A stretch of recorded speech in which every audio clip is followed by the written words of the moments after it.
Hi everybody, we are the Bird Nerds. This is Ashley and I'm Trevor.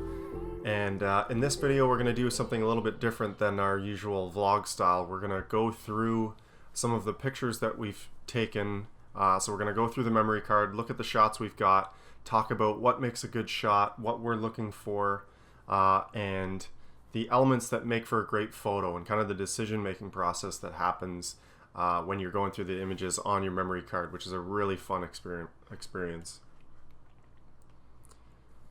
So here we are looking at some photos, all the photos on our memory card. We generally keep a lot. We don't delete a lot of photos in the field because it's hard to see on that little display screen. You may actually end up deleting a good photo by accident, so we don't want to risk that. So we just leave everything on the card and then take a look at it. And the software we're using here is called Adobe Bridge, and it's part of the Adobe Creative Suite. We subscribe to a few of the Adobe software programs. We use them so much, so it's justified. So let's look at some of the photos. This is from our Point Pelee trip in May of this year. So the first thing we do is kind of go through just a cursory glance, at a high-level glance at the photos to see if anything stands out. So for these shots of the barn swallow, they're nice, but it's just kind of a low angle. But we'll get into more of the details and what we're looking for in a bit. So again, this photo here, great. There's some that are sharp and in focus, and the way you can do that with Bridge is to use this magnifying tool, and you can look in to see if it's critically sharp. This one's close, but not completely. What's the problem with this shot, Ash? Well, the background's a little bit distracting. Those sticks are like kind of right behind the object, which is the bird. They're going right through the subject. So your eyes kind of taken to the back where the twigs and sticks are rather than to the bird itself.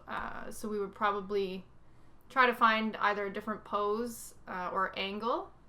If we had noticed while we were shooting, that would have been helpful. We could have repositioned ourselves so that the twigs and branches weren't directly behind the bird, but so to me the biggest problem is that the branch is cutting right through the bird. It's blocking about 30% of the subject, so you don't want that. And that's a great point that you mentioned about angling yourself when you're in the field. Once you get used to reviewing your photos like this, you start to know what to look for, and you kind of visualize the process that you're going to go through later, so you kind of make adjustments. How can I make it easier for myself in post-processing when I'm looking for a picture? Yeah. Is it possible to get on another angle where there isn't a distraction behind the subject? So that's the kind of stuff we think about. Moving along here, we'll see what else we've got. And one thing we do to save ourselves time, part of our workflow, is to actually flag the images that we want to look at later. So say we'll go through these, and I can see the little icon here. This one's been flagged, and this one has been worked on and adjusted in Adobe Photoshop after the fact. So again, for me to look at it, the first thing we checked is that it is sharp. You want to check the eye and the beak. You can see all the dirt and mud in his nostril, and they're really cute. So this one, despite the fact of that the branch cutting through our subject like that, it is a much better background behind him. You kind of get the nice shape of the bird. So it does have a lot going for it. Kind of nice colors. So it was something we worked on. First and foremost, though, always image sharpness is critical. Obviously, that sets the tone for the rest of the editing process, because if your image is blurry or not critically sharp, it's just going to take away from the photo. So that when we do our quick flag, we'll scroll through our whole image gallery, and basically we're doing, as Trevor said, using the magnifying tool, looking at the eye, looking at the beak. Might not be the best pose, but maybe this particular picture is more in focus and sharp than one with a better pose. So it's always ranking. If we're going to rank them, image sharpness is number one. Image sharpness is number one because there's no fixing that. You can't go back. There are sharpening tools in Photoshop, but you just can't fix a blurry photo. It just doesn't work like that. And then the other thing I should mention is that ideally you do have the entire bird from head to toe. You can see his feet here, and right to the tail, all in focus, because when they get rather close and you're using a faster focal ratio and aperture, sometimes you'll get part of the bird in focus and part of them not. And if that is the case, you definitely want to make sure that the part you have in focus is their eye and their beak and their face. That's important. So this is actually a great photo here, and if you want to tell the audience why this is a great shot. Yeah, so I think you touched on a couple points already, but compared to the image before, we're seeing the entire bird. There's no twig crossing in front. We notice that the background is a little less distracting. It's got more greenery in behind him, which brings out the color, makes him pop a little bit more, and a little less twigs and branches.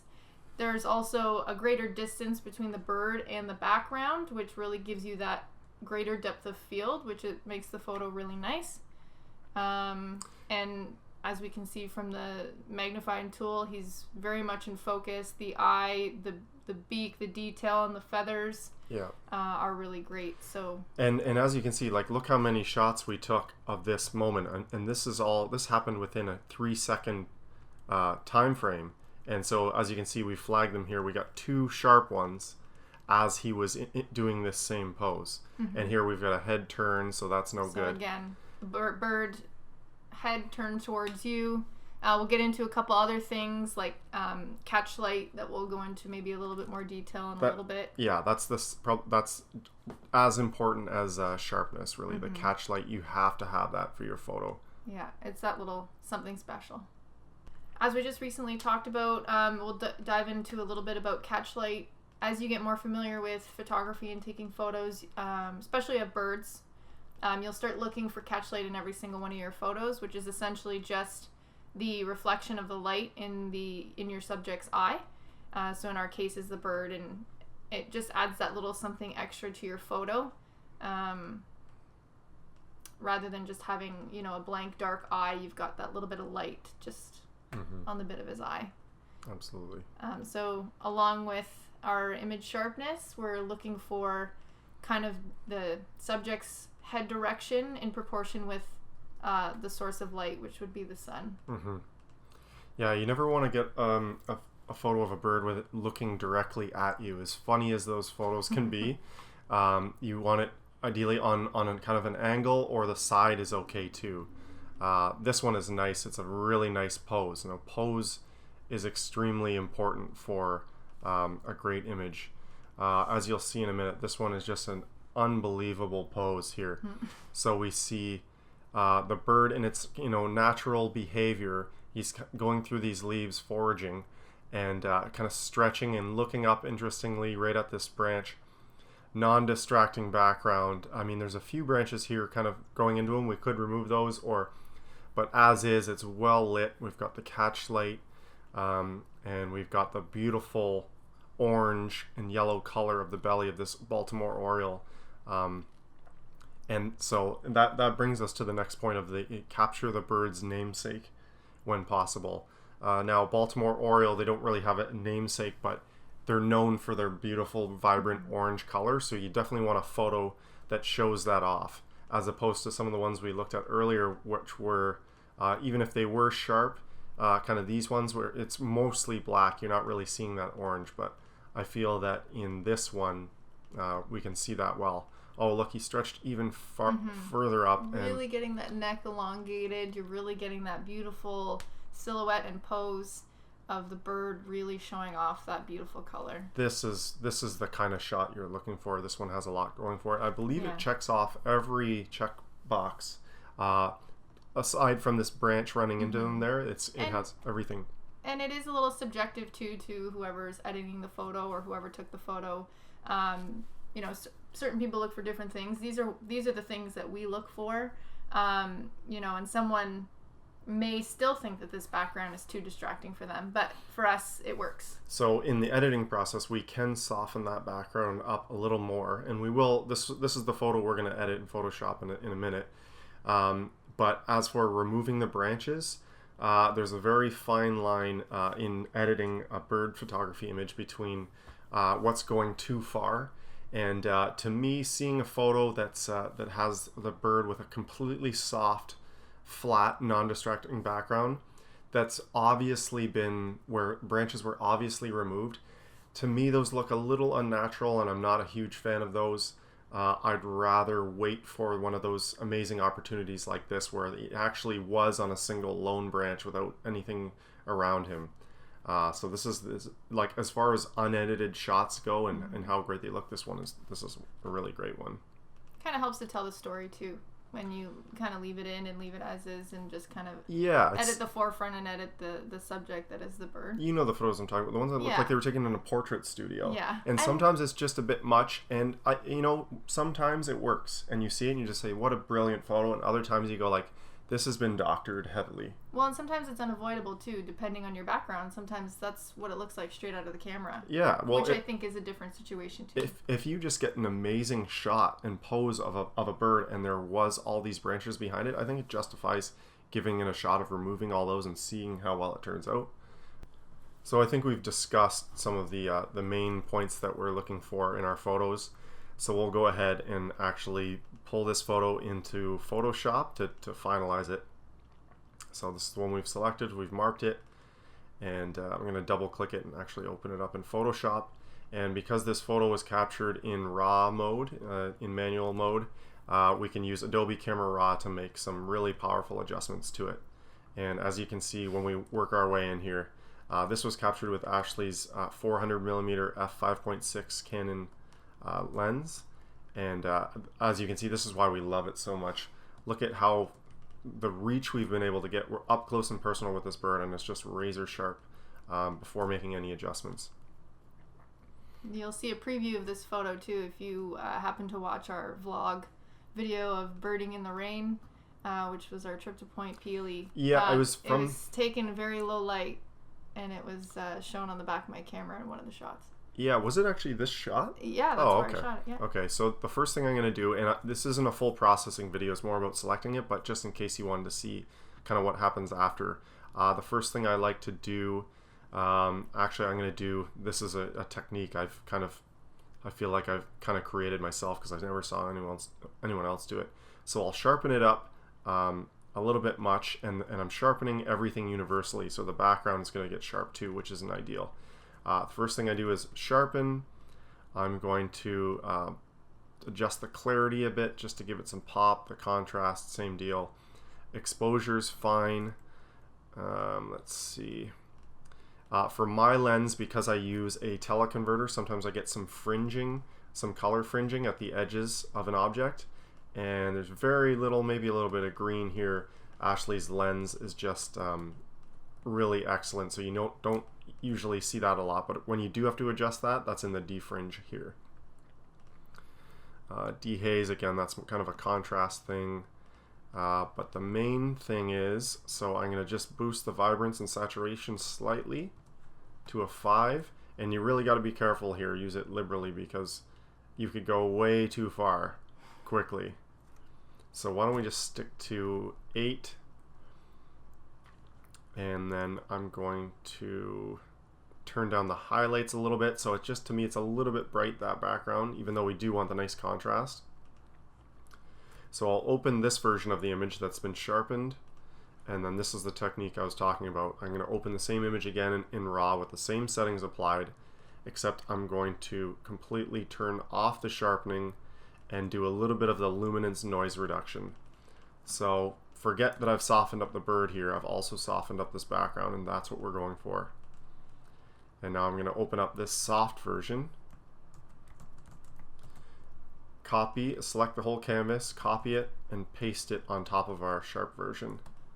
And then this is something that normally you would take your time and really get it perfect, but I'm just using the lasso tool with a feathered edge of about 12, and I'm basically essentially cutting the bird out. So I'm going to reveal, and this is layer masking. This is a layer masking technique.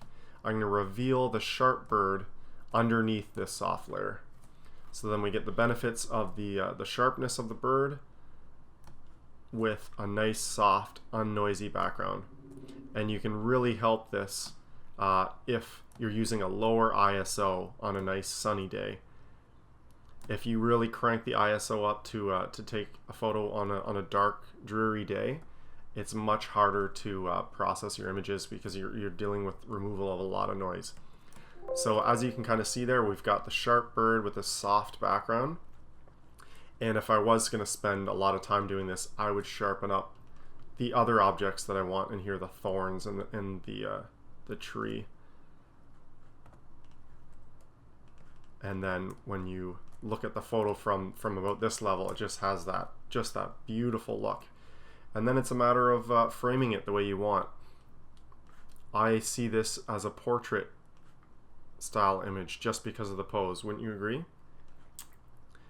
I was also thinking landscape wise, like off center too. Very true. Rule of thirds. Yeah. Yeah. Okay. So something like this, and it depends on where you're sharing it too. If this is going on Instagram, and it's a lot of fun sharing bird photos on Instagram. There's so many great ones. So we could use the rule of thirds in kind of a square format here, and so we'll get his eye right in the third there. I don't want to get too close to that branch. What does it look like if Something you put like him on the right instead of the left? This side. And I'm just using the crop tool in Photoshop. That is really nice. So let's see this. I'm pressing enter.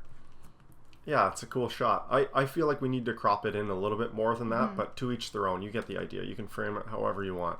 But so this has a lot going for it. This is the type of photo we're looking for. When I mentioned the removal of the branch, I'm not going to do it, but if you did, you could do something like this, where you selected the part you don't want. And sometimes this works. Edit, fill, content aware. Yeah, so you get the idea, and then it's just a matter of cleaning it up from there. And believe it or not, some of the best bird photos you've seen, there's this kind of stuff going on where it's getting cleaned up. And it can take a while to do it right. Yeah, I'm not going to get into that now, but so we could do that if we wanted to, and it might be worth it. But it's a great shot. I hope you learned something about how to select a better photo to edit that's worth editing when you go through your images. When you take as many as we do, it's quite the process. So use that flagging technique where you actually go through and kind of quickly flag the ones you want to look at, and then go do a deep dive and see if they have everything going for it. Yeah, it'll save you time in post-processing, but it'll also save you, not save you time, but improve your skills as a photographer out in the field before you even take the shot. You'll look for certain things. You'll only take a photo when the bird turns its head towards the sun. You'll only take a picture when he's looking at you, or you'll really fire when he's in a good pose. So it really helps to improve your skills as a photographer too. Yeah, how many times are we out in the field and we'll see a good bird and he's just got the worst distracting background behind it, even though everything else is going for it. We know we're not going to use it. We're not going to edit it.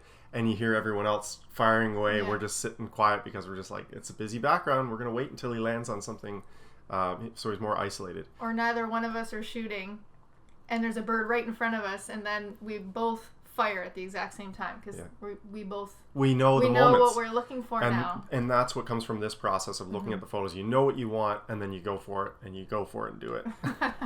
So thanks for watching, everybody. I hope you enjoyed this style of video. If you want more of this kind of style as opposed to the vlogs, we'd be happy to do a lot more. We could talk forever and ever about bird photography because we love it so much. So please subscribe and comment on the video and give it a thumbs up if you liked it. And we'll see you next time. Thanks, everybody.